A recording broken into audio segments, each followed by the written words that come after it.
দেখেন গরুর গোস্ত দিয়ে পান্তা ভাত খাচ্ছি, মানে গোস্ত খাইতে খাইতে এত বোর লাগতেছে, এটা যে এত মজা লাগে। আর দেখেন আমি 4টা শুকনা মরিচ পুড়ে নিচ্ছি, এই পোড়া শুকনো মরিচ এবং হচ্ছে কাঁচা পেঁয়াজ গরু মাংসের ঝোল দিয়ে পান্তা ভাত।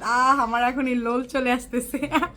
তো কার কার এটা ভালো লাগে জানাবেন, মানে আমার অনেক বেশি পছন্দ, যার কারণে আমি আপনাদেরকে ভিডিও করে দেখাচ্ছি, কারণ এটা অনেকেরই পছন্দ আমি জানি। সো পান্তা ভাতটাকে ভাতের সাথে এই মরিচটাকে আমি একদমই মিক্স করে নিব। গরুর মাংসের ঝোল দিয়ে পান্তা ভাতের এই মিশ্রণের যে খাবারটা এত ভাল লাগে, এই যে অনেক ভালো লাগে। সাথে হচ্ছে আমি কুচি আর পেঁয়াজ নিছি,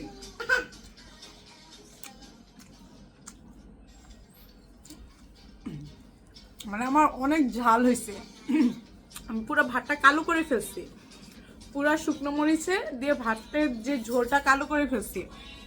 কার কার ভালো লাগে জানাবেন, এটা যারা খান নাই তারা আবার ট্রাই করবেন, ঠিক আছে? দেখবেন যে আপনি প্রেমে পড়ে যাবেন, মানে পান্তা ভাতের প্রেমে পড়ে যাবেন।